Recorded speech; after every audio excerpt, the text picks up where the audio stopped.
Hey, everybody. It's Eric alongside Rod. We're here to talk to Mady Sissoko, who's joining us for on our podcast today.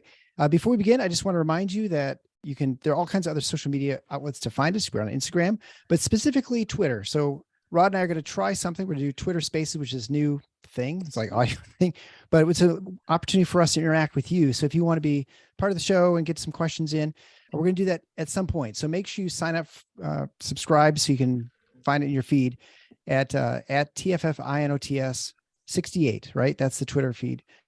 Yep. And then also you can go to our website, thefinalfoursontheschedule.com, and there you can sign up for an email list on the bottom. That way you get emails for things like this. So we'll have events or we have questions, and it's summer. So we're kind of trying to branch out a little bit and do, we don't obviously have games to talk about, but there's a lot of other stuff. And we're joined today, very pleased to join on the Final Four on the schedule, by Mady Sissoko, the starting center for Michigan State basketball, who I guess you're a senior now. Yeah. Yeah. Wow. Hard to believe. Time flies. It's over before you know it, isn't it? So Mady, thank you so much for coming on the show. Thank you so much. Thanks for having me. It's absolutely our pleasure. So for those of us who are longtime listeners, we had Mady on in February, I think it was, where we talked about your foundation, the Mady Sissoko Foundation, which you can find a link to that below at MadySissokoFoundation.org. There you're raising money to build a school back in your home village of Mali and just to do other stuff, not just the school. I think you're raising money for other improvements to your village and the surrounding area. I know we raised a lot of money just from this show as my standing. I think kind of almost enough to build the school itself. So I know I've seen pictures of the school. So why don't you tell us a little bit about what happened? Since I was on this show the last time, since that, there's after the show, there's a lot of donation happen. And also, after the season, when we send out the links and the people were just donating, it was, it just like before I even start talking, it's just like how I'm so appreciative the people in this community here. Not only Michigan State community, but around here, like they would make a donation and they didn't know what's gonna happen. But luckily our mission was to go build a school in my village and the wells and the clinics and the things where we did all that. So the last May, I went back home. May 14, 15, I was in the village and opened up the school. And like you said, you guys see some pictures and the photos and the videos. So you kind of see how incredible it was, like how amazing people was about the building that school. For me personally, it's definitely blessed for me. God helped me put in this situation, and like for me, I always thinking about it. My village, there's so many kids that want to be the same situation I am right now. So for me, thinking about that is easy for me to get back, and I have the right people in my corner who helping me to do that. So first step is always the hardest one, and we did that to build school for the kid and stuff. So it went great, and it was bigger and younger than I think it was gonna be. Kid was happy. Everybody in the village were happy. Yeah, that's great. I mean, it's funny, for $25,000 in the United States, you might be able to get a swing set and a teter totter, but you guys got to put in a whole school and you got done in a couple of months. It's really really impressive. How many kids are going to that school, and are they all from your village? I know you mentioned before that you might even draw from other villages. Oh yeah, there's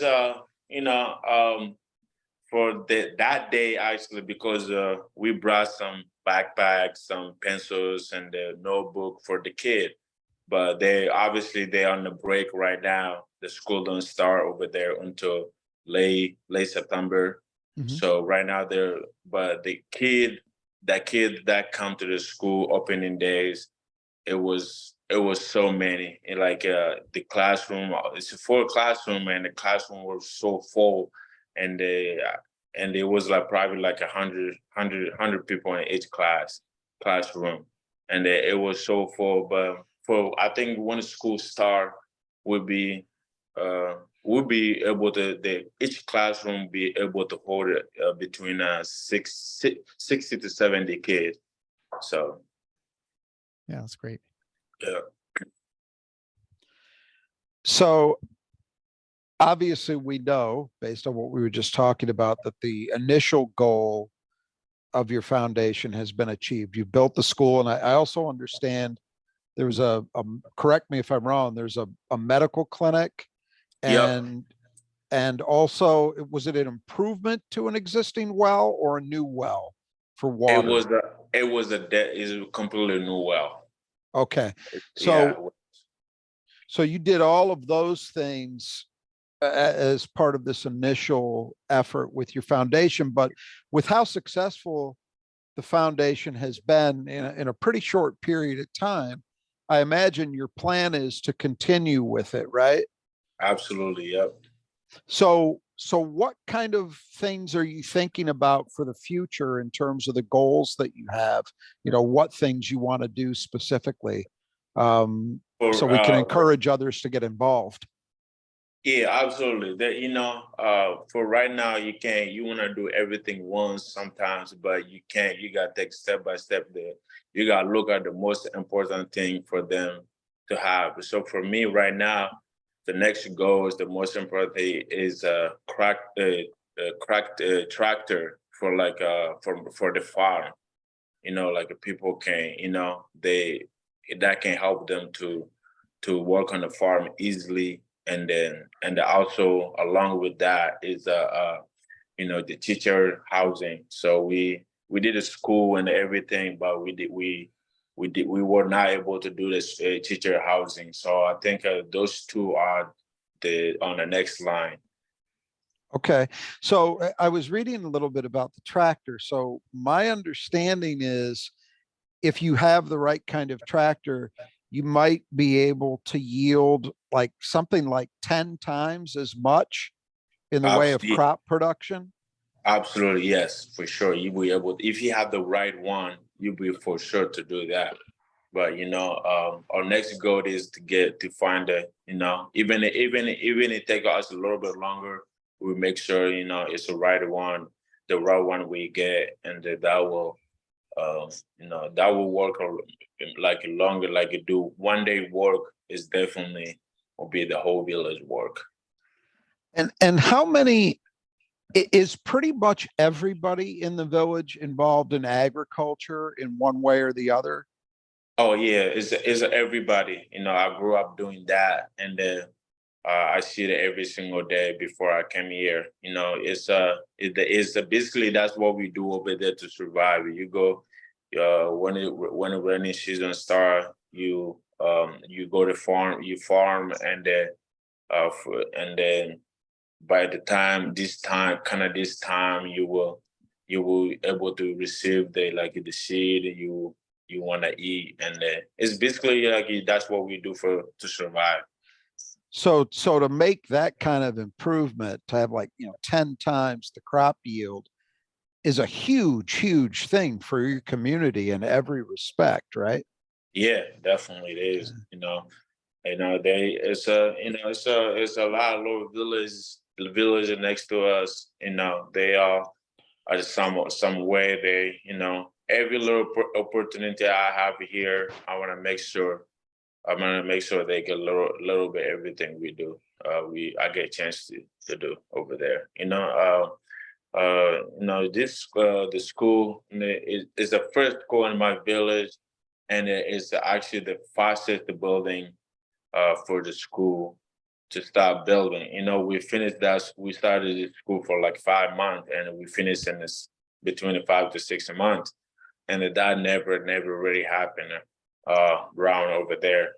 Usually, when you're building a classroom like this, and the wells and the clinics, it usually take like almost years, and then because all the great people who donate help us to raise a lot of money, and then and all the people that wrote the website and they send out help us to raise a lot of money and we were able to do very quick.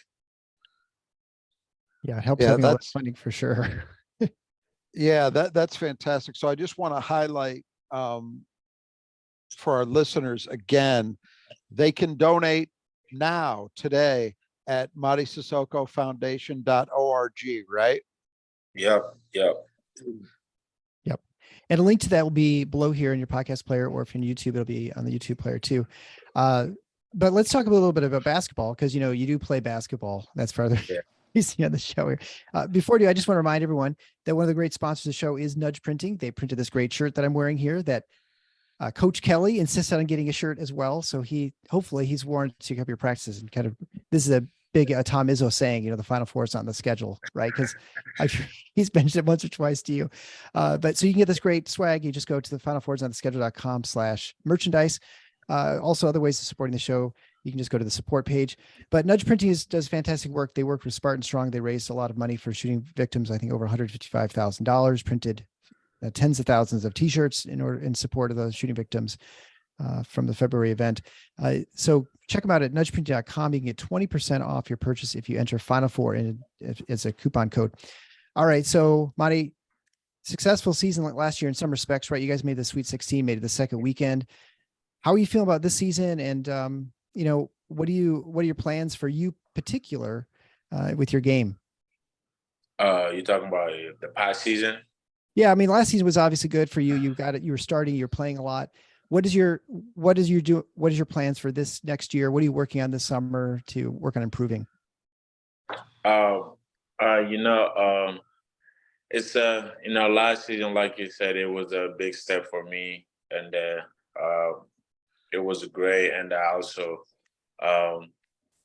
you know, there's a lot of good thing happen, and there's a lot of learning, listening happen. You know, obviously we made a Sweet 16, but our goal is to play national championship.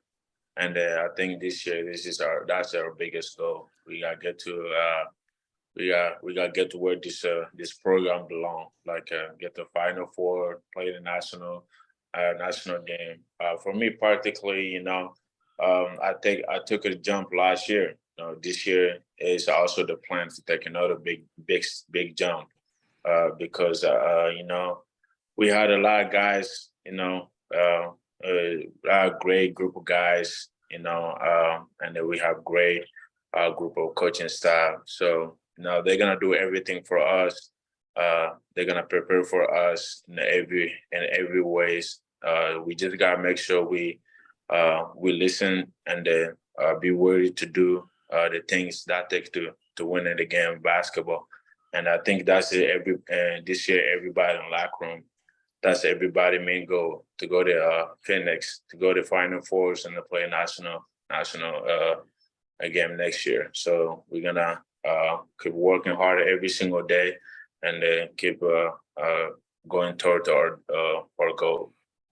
What for you was the hardest lesson for you to learn last season? It's definitely heartbreaking loss against Kansas State.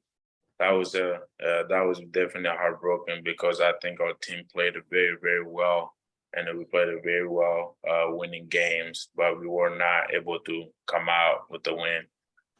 That's definitely heartbroken. And I think the conference wise, I think I see our team. I think we should have you know, finish maybe the second or the first, you know. But we dropped a couple games we're not supposed to.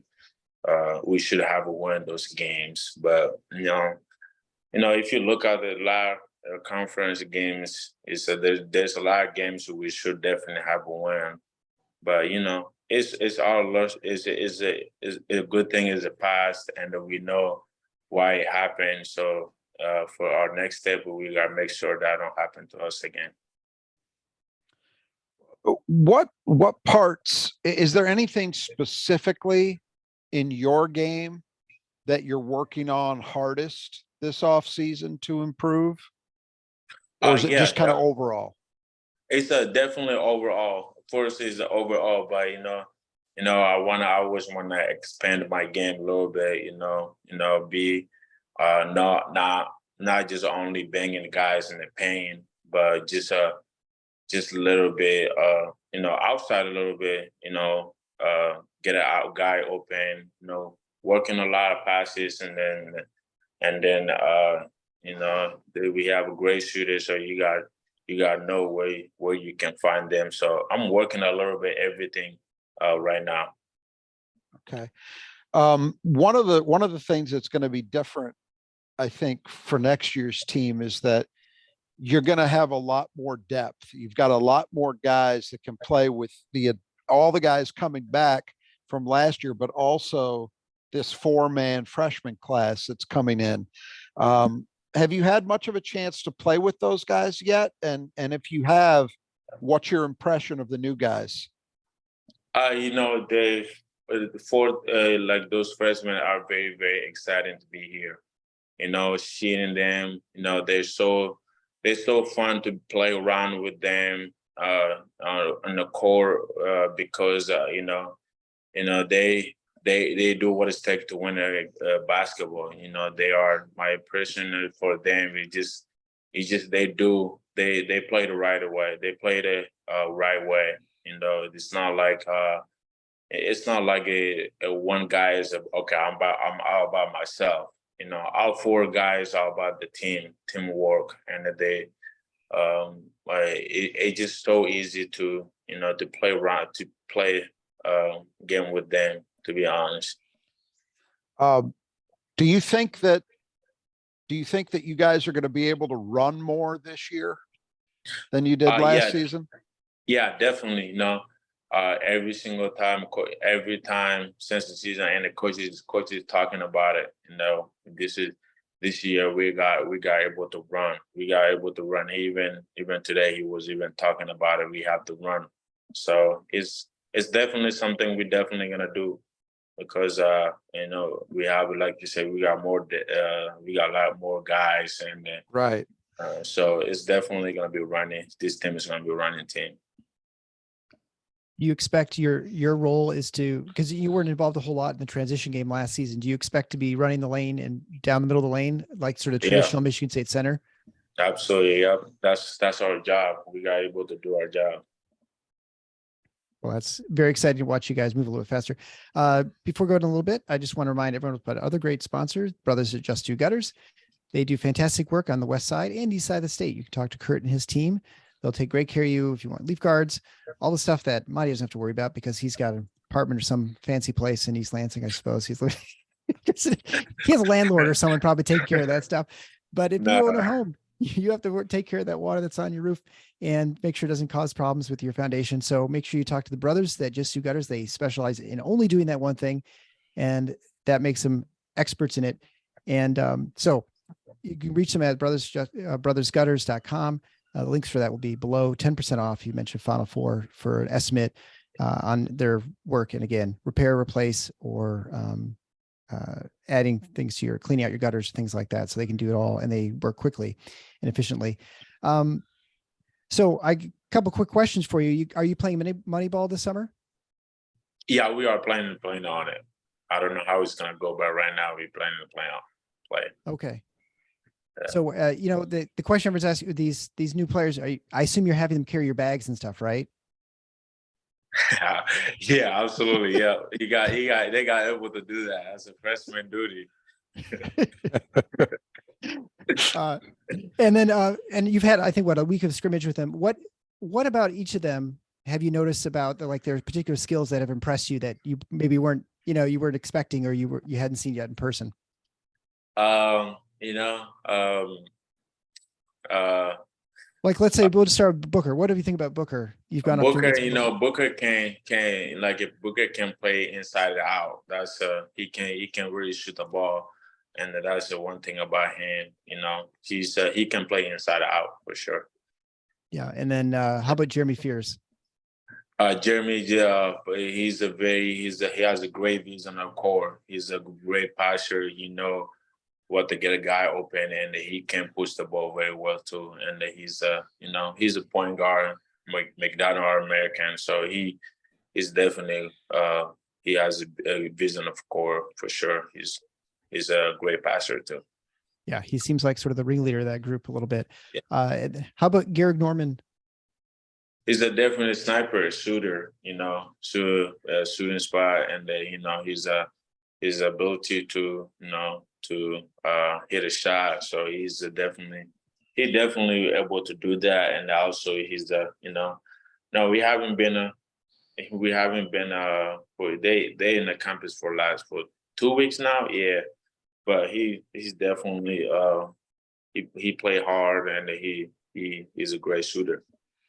And so finally, the one that I think has intrigued a lot of people is Cone Carr. The guy looks like quite the athlete. Yeah, absolutely. He is. Every single time he dunk in the gym, everybody just stood there to watch him because he's flying short. He's flying a score. He jumps so high, it's just ridiculous. So he's definitely his ability to do that is gonna, and to get an offensive rebound and stuff. So he's definitely very good at that one. So. And then I'm curious too. We mentioned already that you said the coaches are really emphasizing running more this year.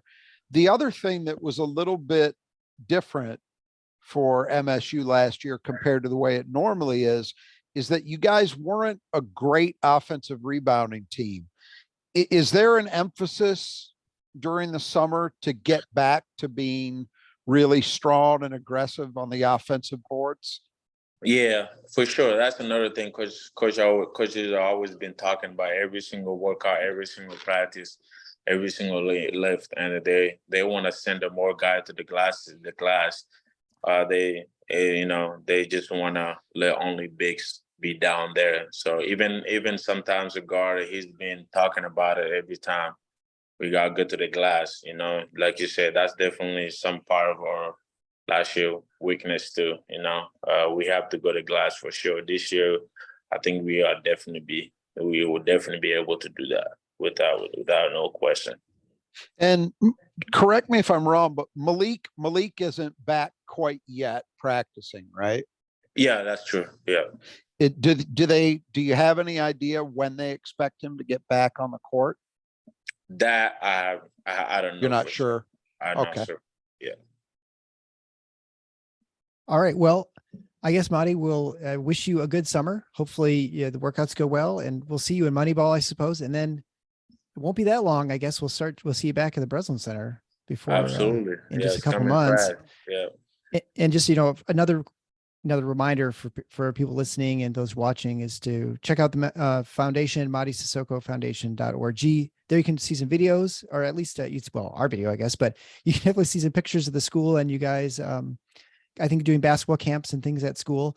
And actually, one last question: when you did basketball camps back there, we did basketball. Yeah. The main sport is not basketball, right, Molly? It's probably soccer, where they just use their feet. They use the wrong. They use the wrong thing. They use their feet, right? So, how are the kids playing basketball? Is that something that they play at all, or they totally confused? They definitely play it. They definitely. I mean, I don't know. I'm not sure about every day, but they definitely play basketball. There are some good kid some good players over there, and then we kind of saw them during the camp. Yeah, they definitely look like they play it for sure. Well, that's great. Yeah. Well, Mady, until we meet again, thanks so much for coming on the Final Fours on Schedule. Appreciate the time. Thank you, sir. Thank you, guys. And sorry about getting late. Oh, no. No problem. You're practicing, and, we don't want you to get on Izzo's wrong side before the season starts. That'd be a bad thing, I think. This time of year, he can go with anything. He's not that kind of guy in this time of year. If we run into him and ask him, I don't know that he'll agree with that statement. We'll see if he does. But so until next time, the Final Four is on schedule. Go Green. Appreciate it. Thank you. Thanks.